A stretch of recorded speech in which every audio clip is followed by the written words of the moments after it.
제가 다시 한번 읽어드릴게요. 여러분 한번 귀를 열어서 경청해 주시기를 부탁을 드립니다.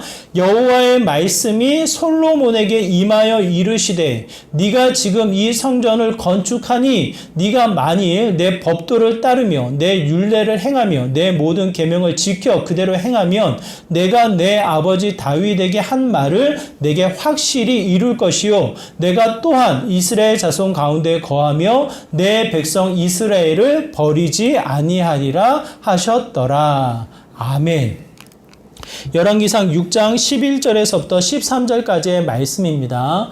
오늘 말씀을 살피기 전에 6장의 구조를 제가 말씀을 드릴게요. 오늘 본문을 저희가 같이 읽은 11절, 12절, 13절을 중심으로 앞과 뒤의 내용이 나눠집니다. 11절 전이니까 1절에서부터 10절은 무슨 말씀이 담겨져 있냐면 드디어 솔로몬이 성전을 건축하는 거예요. 성전을 건축하는데 외관, 이 눈에 보이는 외관이 이제 다 지어져 가는 형태를 1절에서부터 10절까지 기록하고 있고 11절, 12절, 13절을 중심으로 이어지는 14절에서부터 38절까지의 말씀, 후반부의 말씀은 어떠한 내용이 담겨져 있냐면 외관이 지어지면 그 다음에 무엇을 합니까? 내부 인테리어를 하잖아요. 내부 인테리어를 이와 같이 하라라고 하며 구체적으로 말씀하시는 내용을 또한 그대로 이행해 나가는 장면이 기록되어져 있습니다. 그러면 6장 전체를 보면 무엇을 지어 나갑니까?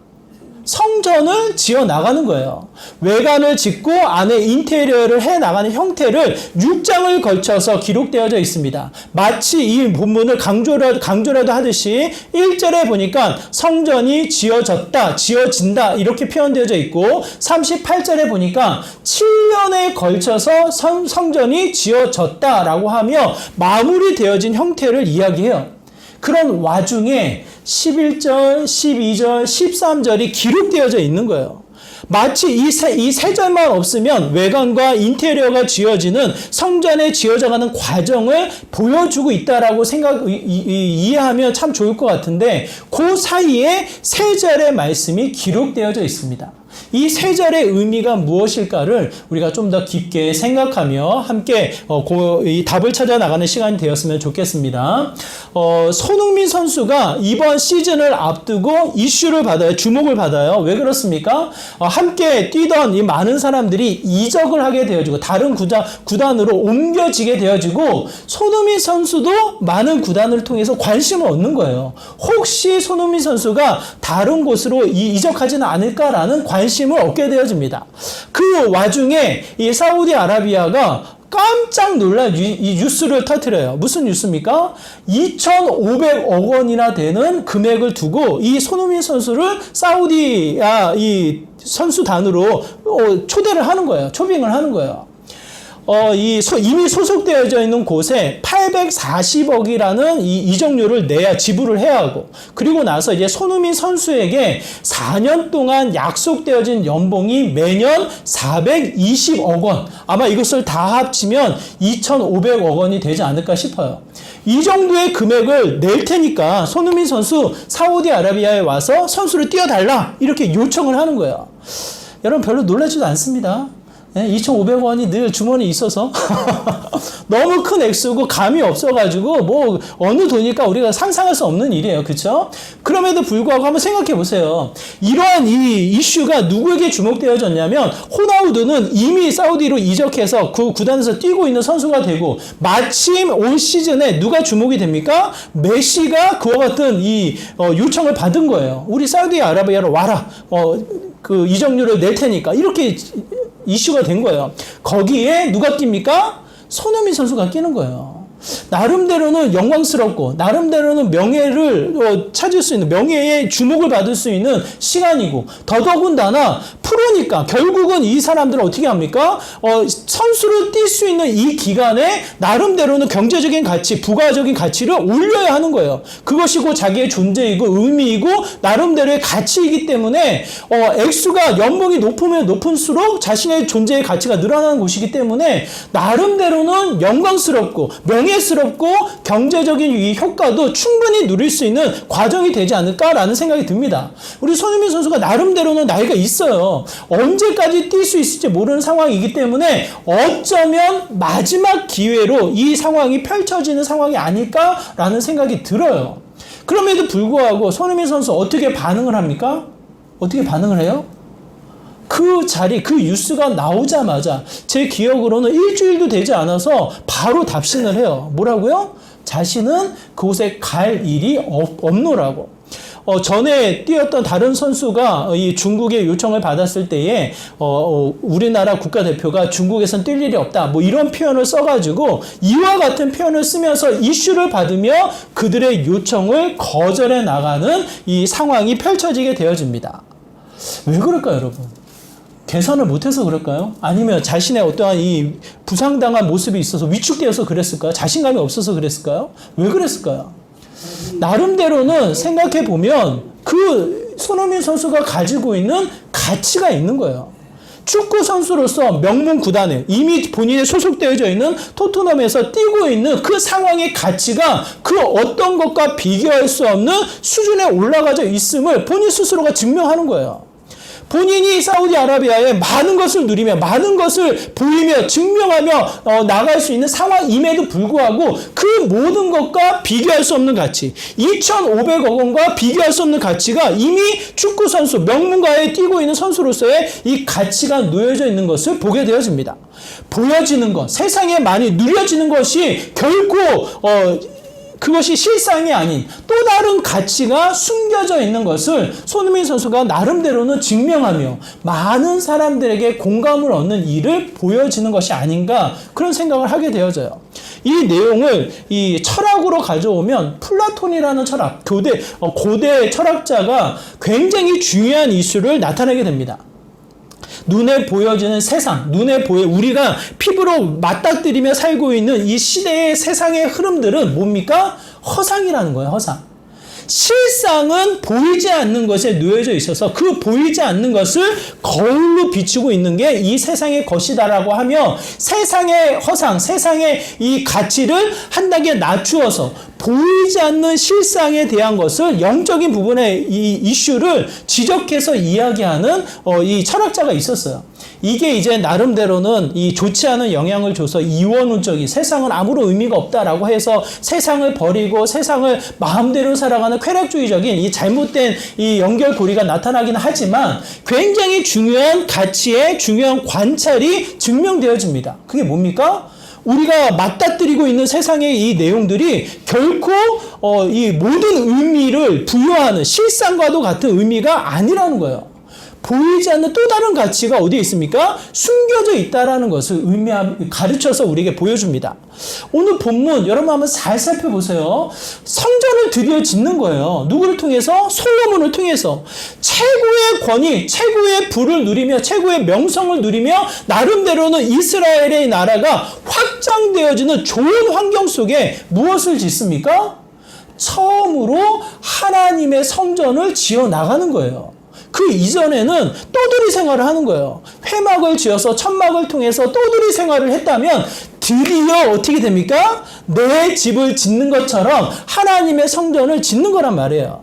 여러분 한번 생각해 보세요. 월세를 살다가 전세를 살다가 드디어 내가 집을 얻었어. 자가집을 샀다. 자가집을 꾸민다. 여러분 어떤 마음이 들어요? 그 집에 들어간다. 어떤 마음이 들어요? 뭐 다들 그냥 다들 처음부터 자가집을 사신 부유한 분이셔가지고 모르겠어요. 저도 뭐 이렇게 월세, 전세의 어떤 이 어려움을 많이 겪지는 않아가지고 잘 모르지만 요즘에 전세난 겪으신 분들, 많은 분들이 자가에 대한 그리움, 자가에 대한 이 희망을 두며 소망을 품으면서 일을 하잖아요. 내 집을 꾸며 나가는 거 굉장히 큰 일이죠. 귀한 일이죠. 소중한 일이죠. 그럼에도 불구하고 성경을 통해서는 또 다른 가치가 있다는 것을 증명하시는 거란 말이에요.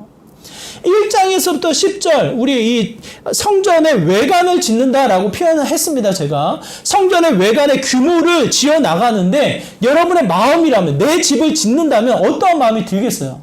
내 집을 짓는다면 있는 힘껏 짓지 않겠냐고요. 내가 할 수 있는 만큼 짓지 않겠냐고요. 더더군다나 혹여나 좀 더 과하게 짓고 싶은 마음이 우리의 마음속에 있지 않겠냐고요. 내 집이 아닌 하나님의 집을 짓는데 어떠한 마음으로 이 성전을 지어 나갈 수 있겠냐고요. 그런데 2절에 보니까 그 성전의 규모가 나옵니다. 2절에 우리가 읽진 않았지만 그 성전의 규모를 가리켜서 이렇게 표현합니다. 우리 한번 같이 읽어볼까요? 함께 했습니다. 시작. 솔로몬 왕이 여호와를 위하여 건축한 성전은 길이가 60규빗이요 너비가 20규빗이요 높이가 30규빗이며 비교해서 제가 말씀을 드릴게요. 솔로몬이 성전을 다 짓고 왕궁을 지어요. 본인의 궁전을 지어요. 이 궁전의 규모가 7장 2절에 기록되어져 있는데 이렇습니다. 길이가 100규빗이요. 너비가 50규빗이요. 높이가 30규빗이다. 성전보다 뭘 더 크게 지어요? 뭘 더 크게 지어요? 네? 자기의 궁전을 더 크게 짓는 거예요. 자, 솔로몬의 마음을 한번 생각해 볼까요? 자, 솔로몬이 왜 그랬을까요? 하나님의 성전은 좀 작게 짓고 자기의 궁전은 이 부피로 따지면 4배나 크게 짓는 거예요. 왜 더 크게 지었을까요? 하나님을 멸시했을까요? 자신의 마음을 교만하게 여겨서 그랬을까요? 왜 그랬을까요? 왜 그래요? 하나님이 자신의 성전, 하나님이 임할 성전의 규모를 누가 정하셨어요? 하나님이 정하신 거예요.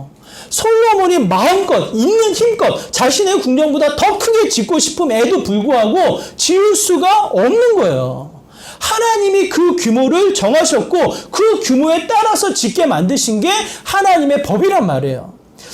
이 규빗이라는 게 45cm로 계산을 하는데 대체로 규모로 따지면 이래요. 우리 이 넓이가 9m가 되고 이 길이를 따진다면 우리 교회의 4배 정도가 되는 거예요. 우리 교회 의자가 70석이 앉혀져 있습니다. 이 70석이 4배로 따지면 한 280명이 앉을 수 있는 공간이란 말이에요. 얼마나 큰 교회들이 많습니까? 1000명, 2000명, 때로는 이 10,000명이 넘는 성도들이 예배를 드리는 이 처수를 가지고 있는 교회들이 곳곳에 있잖아요. 청주에도 제가 보니까 큰 교회들이 많더라고요. 그 많은 교회, 이 큰 교회에 보면 얼마나 웅장하고 얼마나 멋지게 지었고 그냥 보기만 해도 정말 하나님이 계실 것만 같은 이 위험스러운 느낌을 갖게 되어지잖아요. 얼마나 그래요. 그런데 여러분 기억하세요. 하나님이 주목해서 하나님이 지목해서 하나님이 내 성전을 지으라라고 말씀하실 때에는 규모를 작게 하셨단 말이에요. 280여 명이 모일 수 있는 규모로 하나님이 만드셨단 말이에요. 왜 그러셨냐고요? 왜 그렇게 하셨냐고요? 하나님의 권위, 하나님의 능력, 하나님의 이 역사가 부족해서 그렇습니까? 그렇지 않잖아요. 솔로몬이 할 수 있는 능력이 안 돼서 그렇습니까? 그렇지 않잖아요. 우리가 지난주에 살펴보았듯이 다윗이 이미 다 준비해 놓았고 솔로몬마저도 자신의 명성, 자신의 이 권위가 정말 그 어느 때보다 정성기를 누리는 상황이었고 더더군다나 두루왕 히랍을 통해서 어떻게 합니까? 충분한 지원을 받을 수 있는 상황이 펼쳐져 있음을 보게 되잖아요. 그럼에도 불구하고 하나님은 어떻게 해요? 그 규모를 제한하십니다. 작게 하십니다. 더더군다나 결국엔 이스라엘이 멸망을 하고 포로로 끌려갔다가 돌아오면서 성전을 재건할 때 이 규모보다 더 작은 규모로 성전을 지어 놓으신다라고 이렇게 말씀을 하셔요. 포로로 끌려갔다 온 자들이 실망하잖아요. 그 규모가 솔로몬 성전보다도 작아서 이 실망하는 모습이 나타나잖아요. 하나님 왜 그렇습니까? 왜 그 성전을 작게 만드십니까? 왜 그래요? 그 성전 자체, 눈에 보이는 건물 자체가 중요하지 않다라는 거예요. 그 자체에 처음 만들어지는 것이고 처음 세워지는 것이고 그 영광과 명예와 그 명성이 너무나도 소중하지만 그럼에도 불구하고 눈에 보이는 외관이 중요하지 않은 거예요. 그 규모가 중요하지 않은 거예요. 더더군다나 14절에서부터 38절에 보면 내부 인테리어를 하는데 2가지 재료가 강조되어집니다.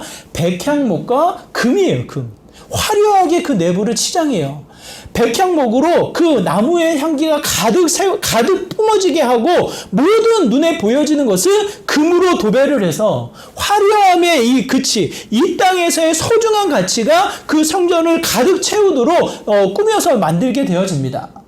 하나님의 가치, 하나님의 명성, 하나님의 소중함이 이 땅과 비교할 수 없는 가치로 다시 한번 새겨져서 배어지는 화려함의 가치를 드러내는 거죠. 이 눈에 보여지는 이 외관과 화려한 이 꾸며지는 장식물의 모든 가치가 얼마나 더 소중하고 의미가 놓여지게 됩니까? 그럼에도 불구하고 하나님이 주목하는 건 뭐예요? 그 화려한 이 장식물들, 화려한 인테리어, 멋지게 이 세워진 하나님 성전의 이 모습들, 하나님이 그 자체를 중요하게 여기지 않는다라는 거예요. 무엇입니까? 오늘 본문 11절, 12절, 13절을 통해서 선명하게 알게 하신다라는 거예요. 눈에 보여지는 게 중요하지 않다. 눈에 보여지는 규모가 낙심할 필요가 없다. 눈에 보여지는 화려함과 아름다운 향기로 교만할 필요가 없다. 왜 그래요? 그것이 무너지고 나면 아무런 의미가 없기 때문에, 그것이 사라지고 나면 아무런 의미가 없기 때문에, 대신 반드시 너희들은 기억해야 한다. 뭐라고 말씀하십니까? 12절의 말씀이에요. 12절의 말씀 우리 한번 같이 읽도록 하겠습니다. 함께 있습니다. 시작. 네가 지금 이 성전을 건축하니 내 법도를 따르며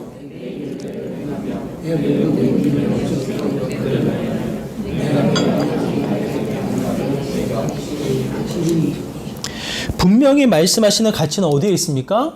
하나님의 말씀에 있다라는 거예요.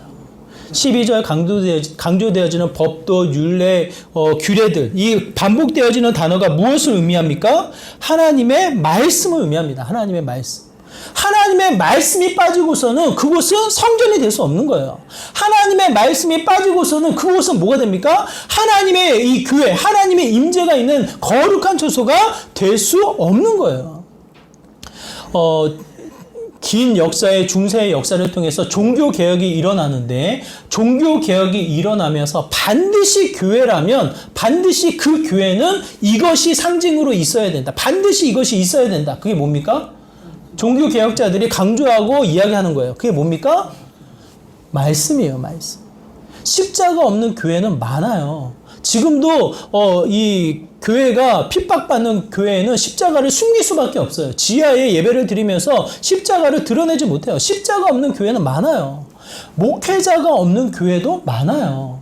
우리나라도 처음에는 곳곳에서 예배를 드리지만 목회자가 없어서 하루는 이쪽 지역, 하루는 저 지역, 이 돌아다니면서 목사님이 설교를 했단 말이에요. 지금도 선교 지역은 땅끝에 펼쳐지는 수많은 교회들은 목사님이 안 계시고 모여있는 성도들만 교회를 이루어서 예배를 드리는 형태가 많습니다.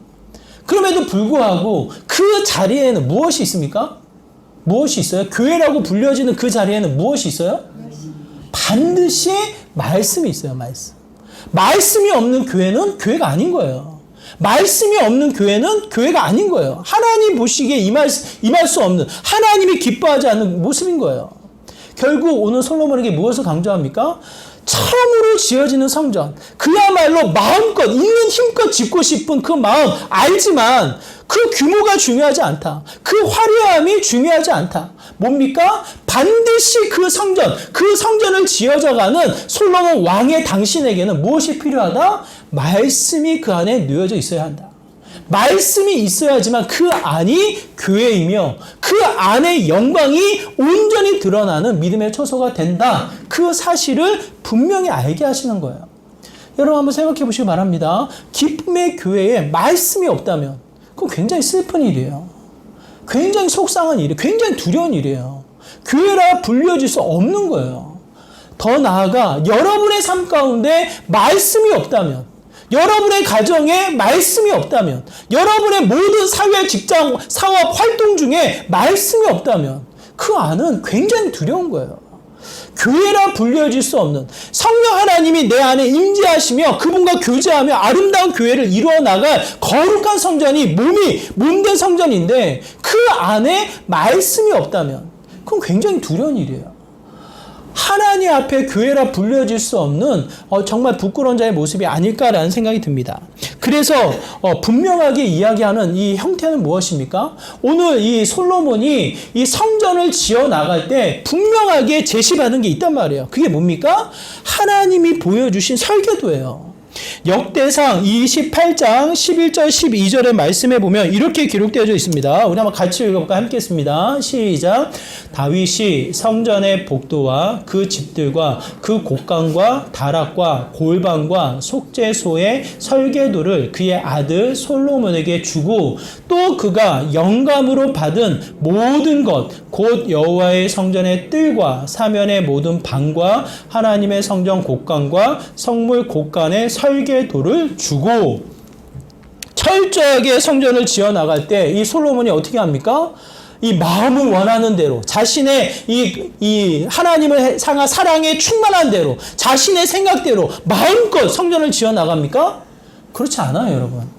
제가 6장 예배 시간이라 다 읽진 않았지만 1절에서부터 38절 읽으면요. 한 치수, 한 모양까지 구체적으로 하나님이 제시해서 보여줍니다. 누구를 통해서요? 다윗 왕을 통해서.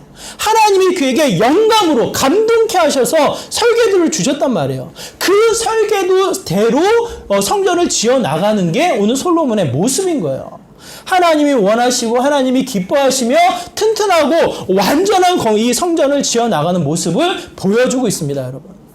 여러분 한번 생각해 보세요. 설계도대로 안 지어 간다면 어떻게 될까요, 여러분? 지금 우리 세상에서 지금 이 설계도대로 짓지 않아서 문제가 되는 뉴스들을 우리가 많이 보게 되잖아요.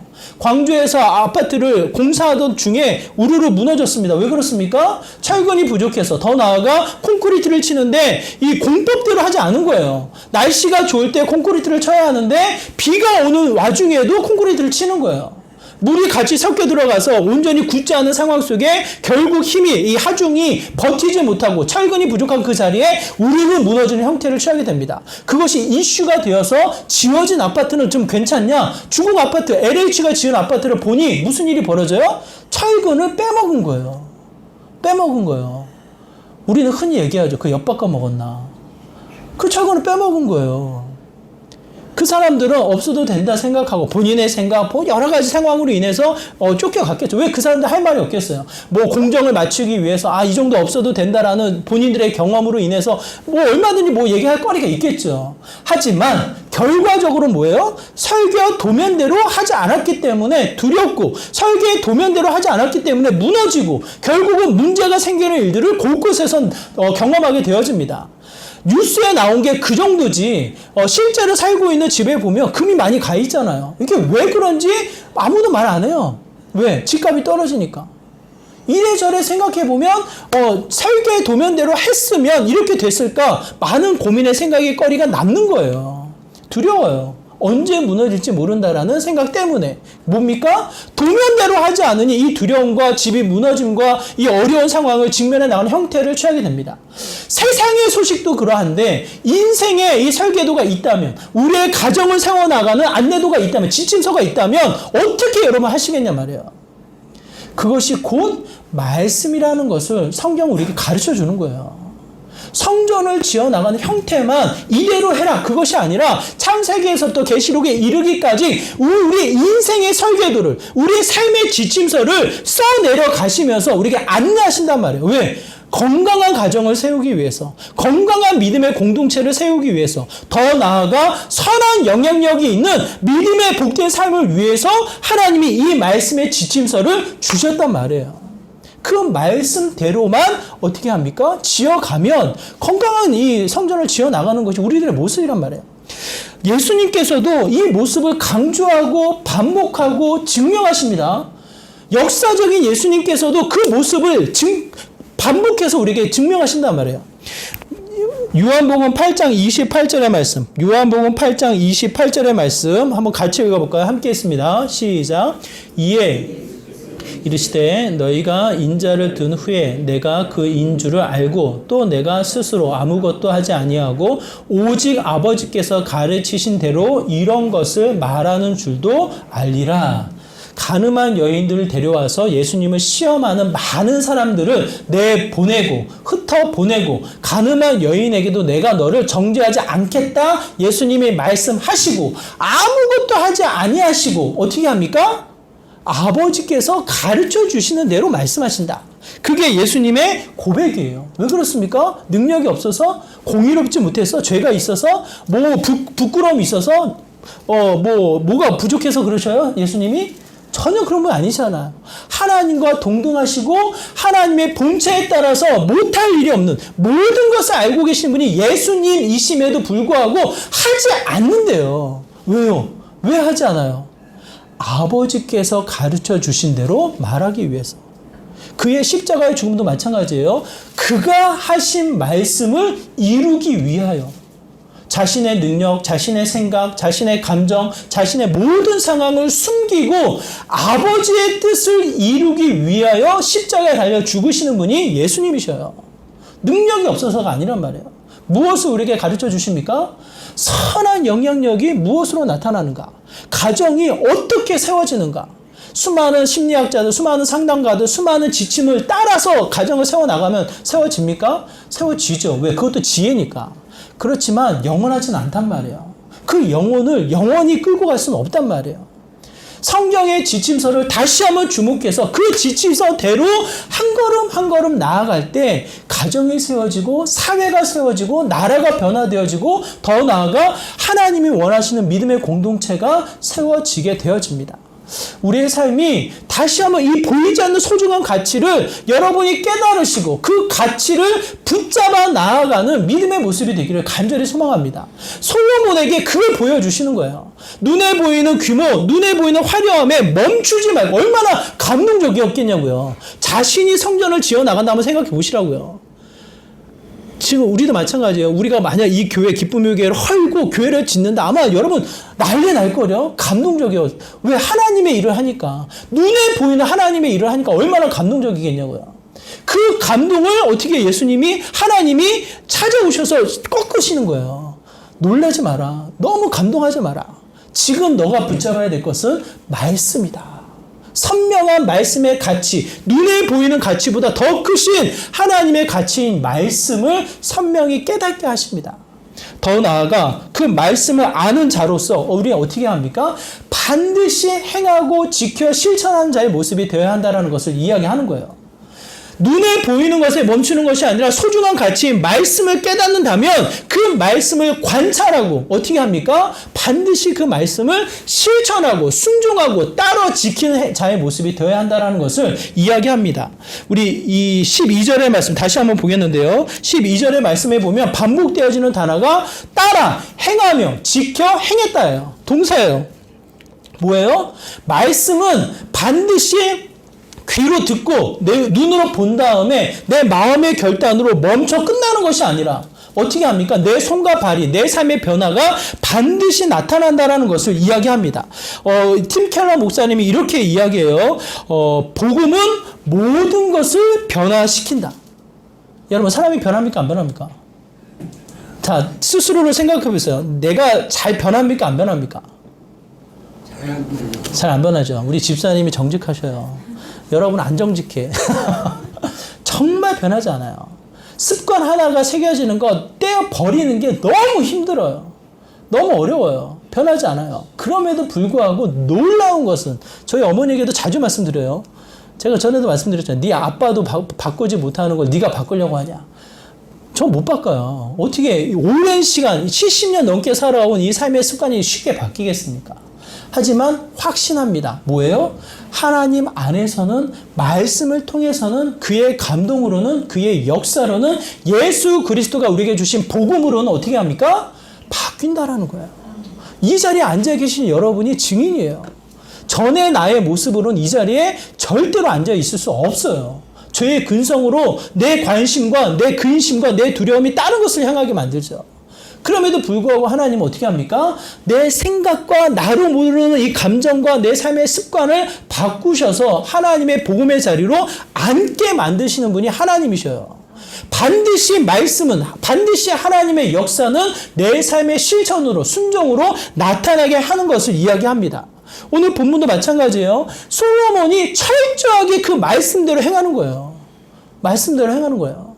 자신의 궁전을 더 크게 지을지언정 하나님이 주신 말씀대로 이 성전을 지어나가는 형태를 취하게 되어집니다.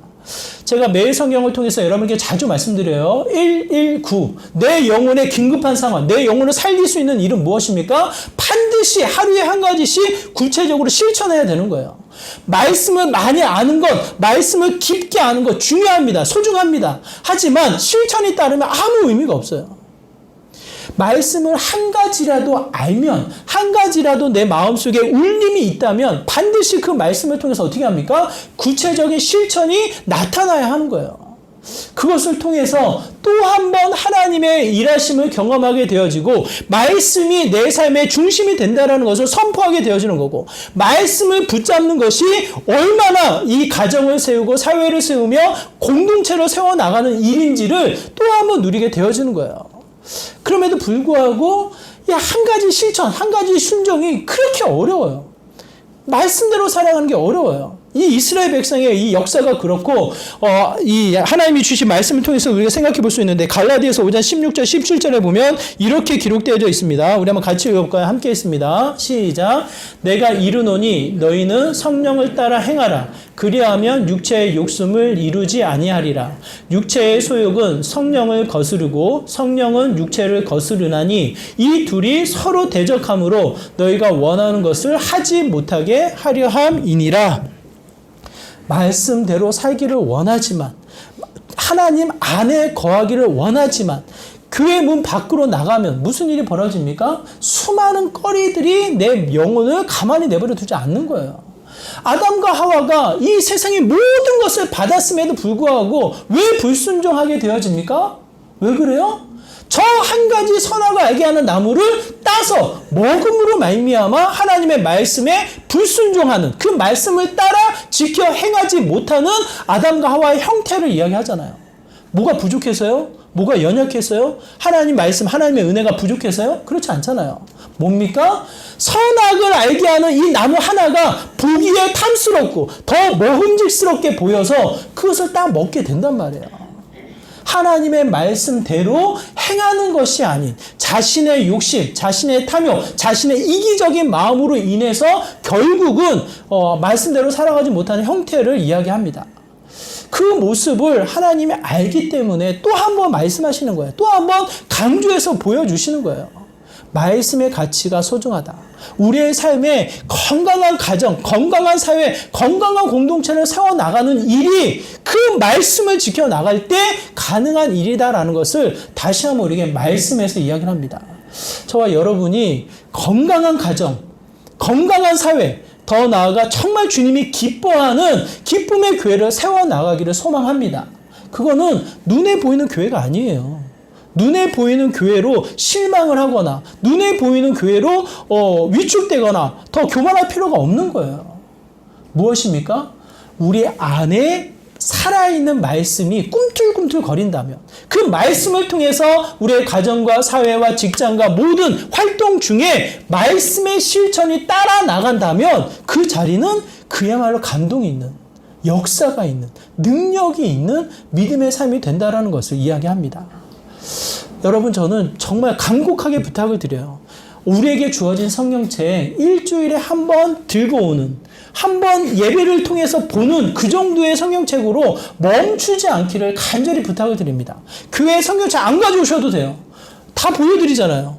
핸드폰에 다 있잖아요. 성경책 안 가져오셔도 돼요. 다만 여러분의 매일 일상 속에 매일매일 살아 숨쉬는 그 자리자리마다 말씀의 한 절 한 절이 심겨지기를 부탁을 드려요.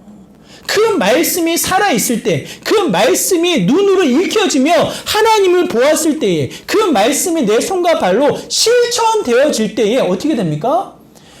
놀라운 역사가 있습니다. 하나님의 임재가 있는 아름다운 교회가 반드시 세워집니다. 저는 그 증명을 여러 분들을 통해서 보게 되어져요.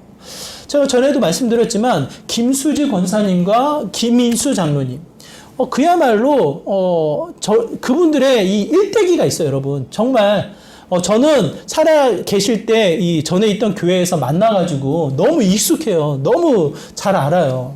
근데 그분들의 명성이 그렇게 큰지 몰랐어요. 소천하시고 나니까 정말 크신 분이었구나. 우리나라를 비롯해서 미국에서 공부를 하셨기 때문에 거기에도 선한 영향력이 크셨구나.